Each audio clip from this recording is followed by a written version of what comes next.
नमस्कार साथियों, study sign में आपका स्वागत है।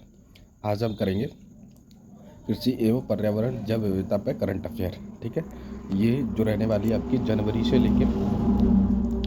जनवरी टू सितंबर। ठीक है, जनवरी से लेकर सितंबर 2024 तक इसमें टोटल जो भी आपकी कृषि एवं पर्यावरण एवं जैव विविधता से जो भी करंट अफेयर बनी हुई है उसको कंप्लीट कर लेंगे।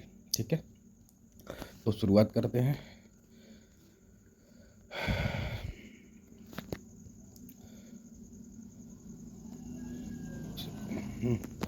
तो सबसे पहले देख लेते हैं, पहली न्यूज़ देखते हैं। इसमें क्या हुआ था, प्राचीन हिमखंड में 1700 वायरसों की जीनोम की खोज हुई है। 1700 वायरस है ना, वायरस हैं जिनके जीनोम की खोज हुई है ना। कहाँ पे हुई है ये?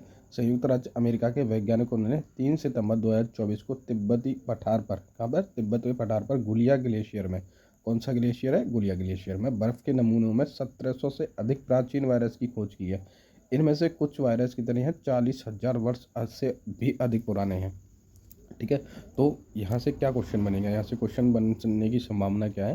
प्राचीन हिमखंड है ना, किस प्राचीन हिमखंड से 40,000 वर्ष पुराने जो प्राचीन वायरस मिले हैं वो किस ग्लेशियर से मिले हैं और किस जगह पर मिले हैं? तो यहाँ पे आंसर हो जाएगा आपका तिब्बतीय पठार पर है। कौन सा है? गुलिया ग्लेशियर। कौन सा? गुलिया ग्लेशियर। ठीक है, या सीधे सीधे इस तरह से पूछ लेता है कि गुलिया ग्लेशियर किस जगह पर स्थित है, कहाँ पर स्थित है या किस देश में स्थित है। ठीक है, तो क्या आंसर हो जाएगा? तिब्बत है ना, तिब्बती पठार पर है गुलिया ग्लेशियर, जहाँ पर 1700 से अधिक प्राचीन वायरस मिले हैं जो कि आपके कितने साल पुराने हैं? 40,000 वर्ष पुराने वायरस हैं। ठीक है, ये हो गया।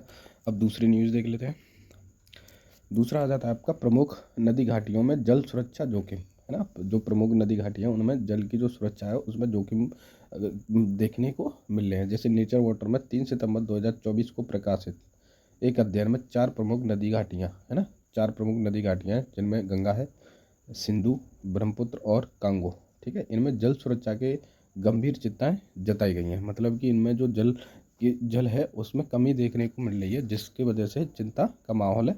और ये किसमें प्रकाश हुई है? नेचर वाटर एक मैगजीन है जिसमें 3 सितंबर 2024 को प्रकाशित हुआ था यह अध्ययन। ठीक है, कौन कौन सी नदी घाटियाँ आपकी? एक तो गंगा, सिंधु, ब्रह्मपुत्र और कांगो। कांगो कहाँ पे आपकी?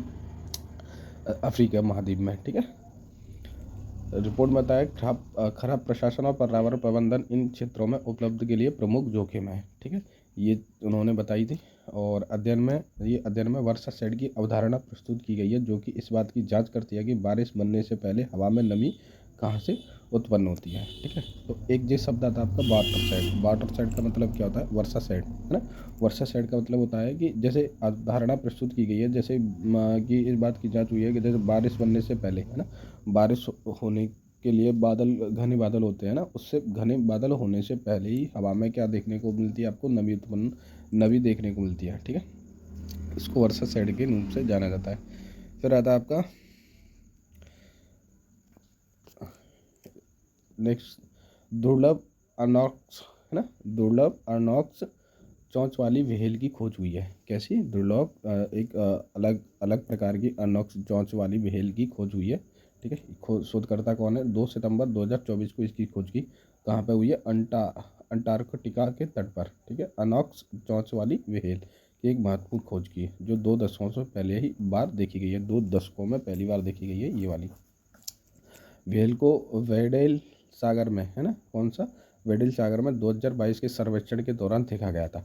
अब यहाँ पे क्या इंपॉर्टेंट हो जाता है? तो एक तो ये इंपॉर्टेंट हो जाता है कि वेडेल सागर कहाँ पर स्थित है। ठीक है, और ये जो आपकी व्हेल है, ये कौन सी व्हेल है? अनॉक्स चोंच वाली व्हेल है। ये कहाँ पे पाई है? अंटार्कटिका में पाई गई है। और अंटार्कटिका के किस सागर में? वेडेल सागर में। ठीक है, तो आंसर क्या हो जाएगा? वेडेल सागर स्थित है अंटार्कटिका पर। ठीक है, 2022 में पाया गया था। अनॉक्स चोंच वाली व्हेल की लंबाई कितनी होती है? 30 फुट तक हो सकती है इसकी लंबाई। कितनी? 30 फीट तक इसकी लंबाई हो सकती है इस व्हेल की। और गहरे रंग में डॉल्फिन जैसी दिखाई देती है ना। और इसका गहरा रंग होता है जिसकी वजह से ये डॉल्फिन के जैसे दिखाई देती है। तो इसमें 2-3 पॉइंट, एक तो होगा आपका वेडेल सागर। ठीक है, वेडेल सागर कहाँ पर स्थित है ना, इसकी लोकेशन देख लेंगे। अंटार्कटिका पर है। और इस यहाँ से क्या किसकी खोज हुई है? अनॉक्स चोंच वाली व्हेल की खोज हुई है। और ये कितने मीटर लंबी हो सकती है? 30 फीट लंबी हो सकती है और गहरे रंग में डॉल्फिन जैसी दिखाई देती है। ठीक, नेक्स्ट चलते हैं।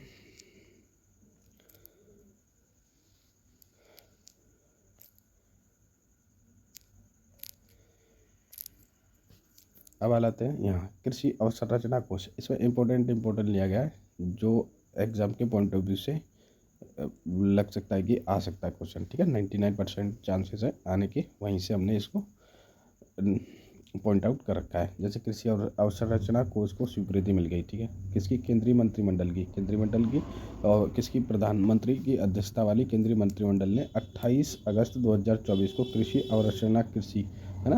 अवसंरचना कोष को केंद्रीय क्षेत्र योजना के विस्तार को मंजूरी दे दी। मतलब इसको मंजूरी दे दी है कृषि अवसंरचना कोष को, ठीक है, स्वीकृति मिल गई है।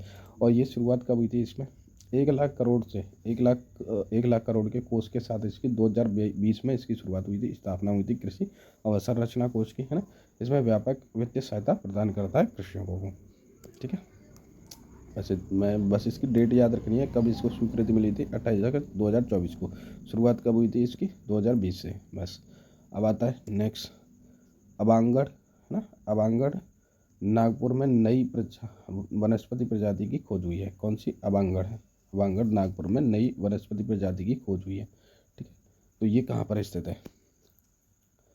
इसको जूम करके देख लेते हैं, है ना, कहाँ पर स्थित है। अबांगड़ नागपुर में नई वनस्पति प्रजाति की खोज हुई है, ठीक है। कौन सी? 3 वनस्पति विज्ञान शिक्षकों ने 26 अगस्त 2024 को महाराष्ट्र के भंडारा जिला के, है ना, कौन सा? महाराष्ट्र का है भंडारा जिला का अंबागढ़ जंगल में, कौन सा? अंबागढ़ जंगल में एक नई वनस्पति प्रजाति की डक्लिटेंसिस दीक्षा भूमियाना की खोज की है, ठीक है। तो यहाँ से क्वेश्चन बनने की संभावना हो सकती है, तो इस तरह से होगी कि डक्लिनेस्थेनस दीक्षा भूमियाना किससे संबंधित है, ठीक है।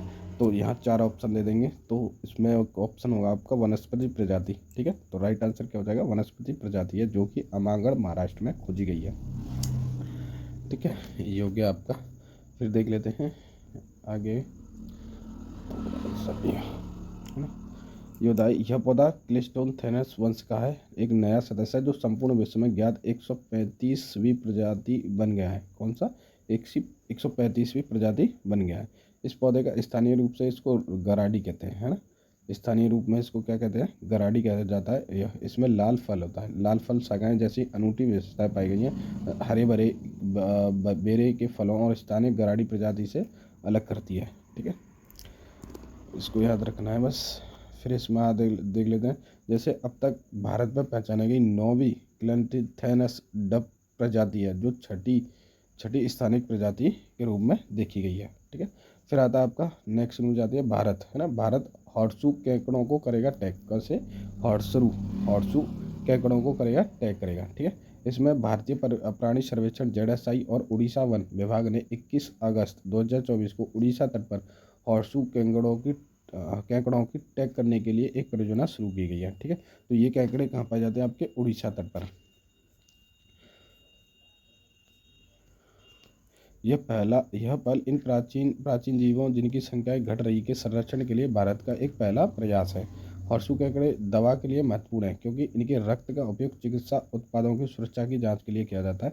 भारत में 2 प्रजातियां पाई जाती हैं, एक तो टेंचिप्लस गिगासा और उड़ीसा तट पर, और एक दूसरी पाई जाती है आपकी कॉर्सिनोस्कोपियस ना रोटन डी काडा।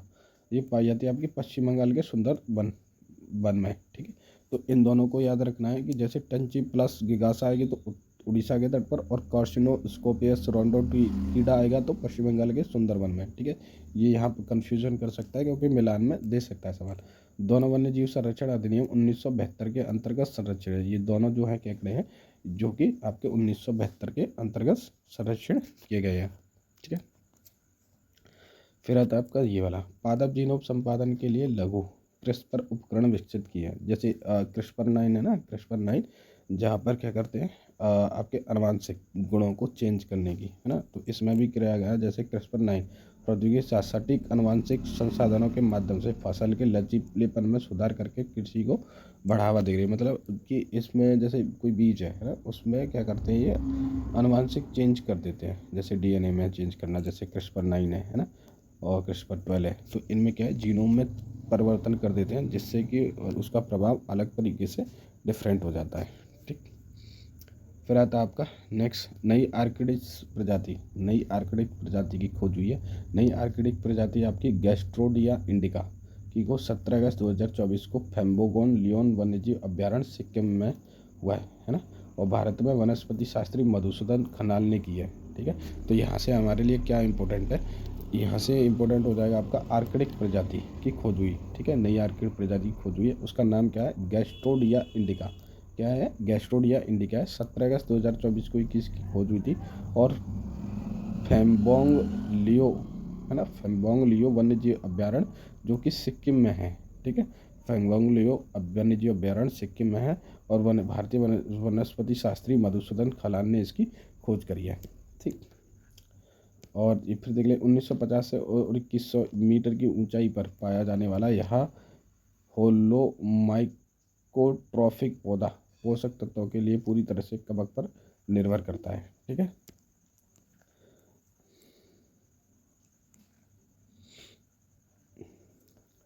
नेक्स्ट न्यूज देख लेते हैं। नेक्स्ट टॉपिक, कृषि DSS डिजिटल भू स्थानिक प्लेटफॉर्म का शुभारंभ हुआ। भारत सरकार ने 16 अगस्त 2024 को संपूर्ण देश में कृषि डेटा के प्रबंधन के लिए एक डिजिटल प्लेटफॉर्म कृषि निर्णय सहायता प्रणाली कृषि DSS का शुभारंभ किया है ना। यह उपक्रम क्या करेगा, उपचित्रों, मौसम की जानकारी, मृदा स्वास्थ्य वितरण सहित व्यापक जानकारी प्रदान करता है, जिसे किसी भी समय कहीं से भी प्राप्त किया जा सकता है। इसमें इतना खास नहीं है। फिर आता है आपका भारत और वेटलैंड्स नेटवर्क में जुड़े नए 3 रामसर स्थल हैं। ठीक है, 3 रामसर स्थलों को वेटलैंड्स रामसर साइड में शामिल कर लिया गया है। ठीक है, तो अब इनकी संख्या कितनी हो गई है, 85 हो गई है। 82 थे, अब 85 हो गई है। अब देख लेते हैं, अब इसको क्या देखेंगे। जैसे पर्यावरण वन और जलवायु परिवर्तन मंत्री भूपेंद्र यादव ने 15 अगस्त 2024 को घोषणा की कि भारत ने अपने रामसर स्थलों की संख्या बढ़ाकर कितनी कर दी, 85 कर दिया। ठीक है, 3 नए स्थानों पर मिले गए हैं, मतलब बनाए गए हैं। जैसे तमिलनाडु में नजरायण पक्षी अभ्यारण्य है ना, पक्षी अभ्यारण्य, और दूसरा है काजू वैली पक्षी अभ्यारण्य। ठीक है, तो ये तमिलनाडु के, तथा मध्य प्रदेश में एक तवा जलाशय।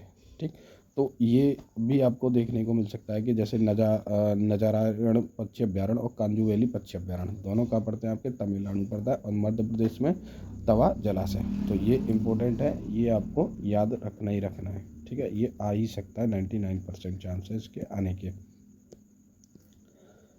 फिर उसके बाद देख लेते हैं अगली न्यूज़, नई और खाद्य कीट प्रजातियों की खोज हुई। कितनी नई खाद्य कीट प्रजातियों की खोज हुई है। एक सेकेंड, नई कीट प्रजातियों की खोज देखी गई। ये कहाँ पे हुई है, बेंगलोर स्थित Ashoka trust for research in ecology and environment ATREE के कीट वैज्ञानिकों ने 14 अगस्त 2024 को खाद्य कीटों की 3 नई प्रजातियों की खोज की। ठीक है, तो खाद्य कीट प्रजातियों की खोज हुई है 3।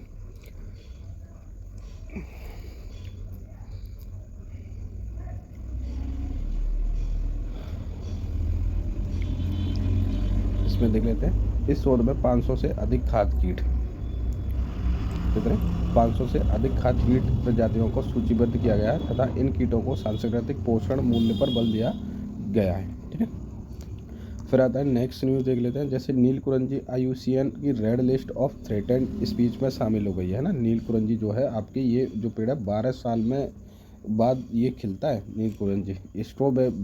स्ट्रोबिलेथेंस कुथियाना को 12 अगस्त इसका जो साइंटिफिक नेम है स्ट्रोबिलेंथेस कुथियाना है ना, नीलकुरंजी को 12 अगस्त 2024 को IUCN की रेड लिस्ट थ्रेटेड स्पीच में संकटग्रस्त के रूप में वर्गीकृत किया गया है। ठीक है, और यह दक्षिण पश्चिम भारत के पर्वतीय घास के मैदानों के लिए स्थानिक नीलकुरंजी अपने अनूठे 12 वर्षीय पुष्प चक्र के लिए जानी जाती है। मतलब ये 12 साल बाद फूल इस पर लगता है। पश्चिमी घाट में ये पाई जाती है।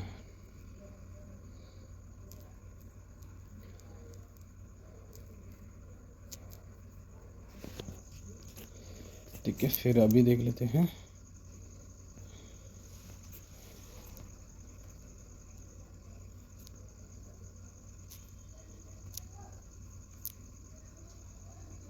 अब इसके बारे में देख लेते हैं। नीलकुरंजी के बारे में, यह 3 मीटर तक का ऊंचा होता है और विशेष रूप से पश्चिमी घाट के उच्च ऊंचाई वाले 16 घास के मैदानों में पारिस्थितिकी तंत्रों में पाया जाता है, जो 1340 से 2600 मीटर के बीच की ऊंचाई पर पनपता है। ठीक है, फिर आता है क्वेश्चन अगर नेक्स्ट देख लेते हैं। 109 जलवायु अनुकूलन और उच्च उपज वाली फसल किस्मों का शुभारंभ हुआ।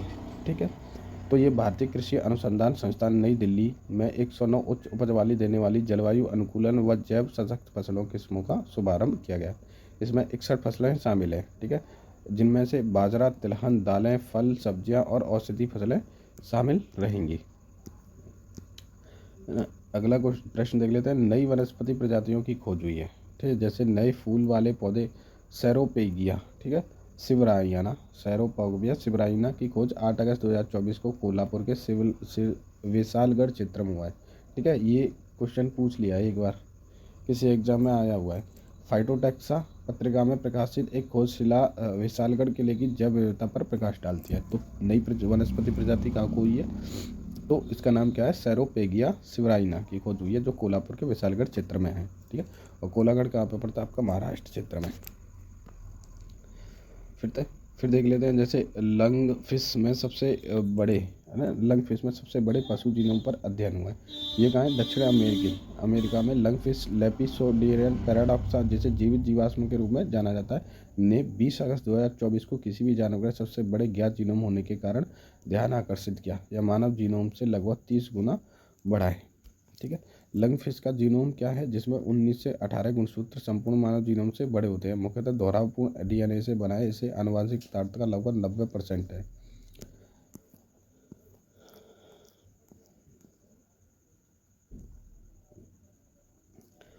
तो ये वाला जो पौधा है ना, ये वाला सिबराइना सेरोपिलिया, तो इसका ये थोड़ा सा ये बचा हुआ था। इस पौधे का जो नाम है ना, छत्रपति शिवाजी महाराज के नाम पर रखा गया है। और ये सेरोपोगिया सिबराइना भारत में पाई जाने वाली एक दुर्लभ प्रजाति है, जो फूल नली के आकार के होते हैं। इसके फूल कैसे होते हैं, नली के आकार के होते हैं। ठीक है, अब देख लेते हैं। पेरियार टाइगर रिजर्व, नवीन पवन टरबाइन की स्थापना। थेक्कड़ी में पेरियार टाइगर रिजर्व है ना, थेक्कड़ी में पेरियार टाइगर रिजर्व ने 31 जुलाई 2024 को अपने विस्तृत वन क्षेत्र के भीतर वास्तविक समय निगरानी कमरों और वाईफाई को विद्युत देने के लिए एक पवन टरबाइन स्थापित किया गया।